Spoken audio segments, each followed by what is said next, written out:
வாக்வாதினி education YouTube channel நம்ம இன்னைக்கு 10th Tamil இயல் 3இல் உள்ள முக்கியமான குறுவினா, சிறுவினா, நெடுவினாக்களை பற்றி பார்க்கலாம் வாங்க. இந்த வினாக்கள் அனைத்தும் ப்ரீவியஸ் இயர் எக்ஸாம்ல அடிக்கடி கேட்ட கொஸ்டின்ஸ் தான். இதுல படிச்சா கண்டிப்பா இதுல இருந்து கொஸ்டின்ஸ் கண்டிப்பா வரும். நம்பி இதை படிச்சுக்குங்க. வாங்க வீடியோக்குள்ள போகலாம். ஃபர்ஸ்ட் குறுவினாக்களை பாருங்க. விருந்தினரை மகிழ்வித்து கூறும் முகமன் சொற்களை எழுதுக. நெக்ஸ்ட் விருந்தோம்பல் ஒழுக்கத்தை பற்றி காசி கண்டம் கூறுவன யாவை. இந்த கொஸ்டின் புக் இன்சைட்ல இருந்து கேட்டிருக்காங்க. அடுத்தது இரடி பொம்மல் பெருகுவி இத்தொடர் உணர்த்தும் பொருளை எழுதுக. அடுத்தது 10 பாட்டு நூல்களுள் ஆற்றுப்படை நூல்கள் யாவை. இந்த கொஸ்டினும் புக் இன்சைட்ல இருந்து கேட்டிருக்காங்க. நெக்ஸ்ட் பாரதியார் கவிஞர் நூலகம் சென்றார், அவர் யார் ஆகிய தொடர்களில் எழுவாயுடன் தொடரும் பயனிலைகள் யாவை. அடுத்தது தொகா நிலை தொடர் என்றால் என்ன. இந்த கொஸ்டினும் புக் இன்சைட்ல இருந்து கேட்டிருக்காங்க. அடுத்தது பாடலோடு பொருந்தாத இசையால் பயனில்லை என்னும் ஓமையை கொண்ட திருக்குறளை எழுதுக.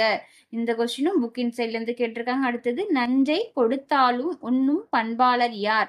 இந்த கொஸ்டினும் புக் இன்சைட்ல இருந்து கேட்டிருக்காங்க. அடுத்து நச்சப்படாதவன் செல்வம் இத்தொடரில் வண்ணமிட்ட சொல்லுக்கு பொருள் தருக.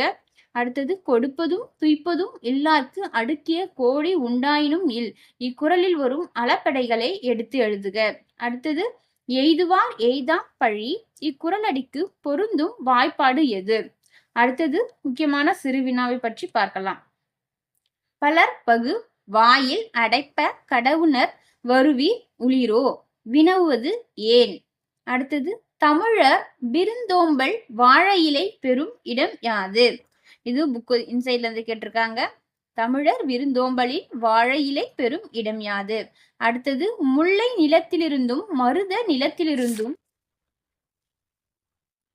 கிடைக்கும் உணவுப் பொருள்கள் யாவை. அடுத்தது ஊத்தன் ஆற்றுப்படுதலை ஊத்தராற்றுப்படை எவ்வாறு காட்டுகிறது. அடுத்தது கண்ணே கண்ணுறங்கு காலையில் நீ எழும்பு மாமழை பொய்கையிலே மாம்பூவே கண்ணுறங்கு பாடினேன் தாலாட்டு ஆடி ஆடி ஓய்ந்துறங்கு இத்தாலாட்டு பாடலில் அமைந்துள்ள தொடர் வகைகளை எழுதுக.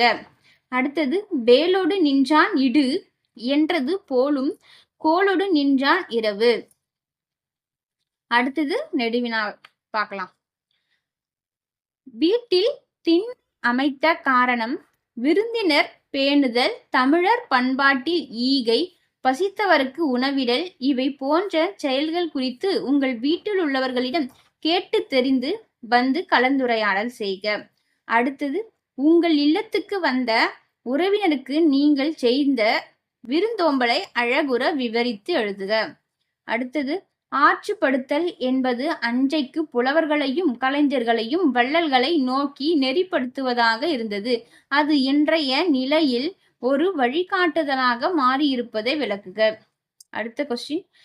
அன்னமையா என்னும் பெயருக்கும் அவரின் செயலுக்கும் உள்ள பொருத்த பாட்டினை கோபல்லபுரத்து மக்கள் கதை பகுதி கொண்டு விவரிக்க. அவ்வளவுதான். இந்த பாடத்தில் உள்ள முக்கியமான வினாக்கள் இவைகள் தான். இதெல்லாம் நல்லா படிச்சுங்க. கண்டிப்பா இந்த கொஸ்டின்ல இருந்து ஏதாச்சும் வரும், உங்களுக்கு நிறைய மார்க் எடுக்கலாம். இந்த வீடியோ உங்களுக்கு பிடித்திருந்தா லைக் பண்ணுங்க, ஷேர் பண்ணுங்க, வாக்வாதினி எஜுகேஷனை சப்ஸ்கிரைப் பண்ணுங்க. நன்றி.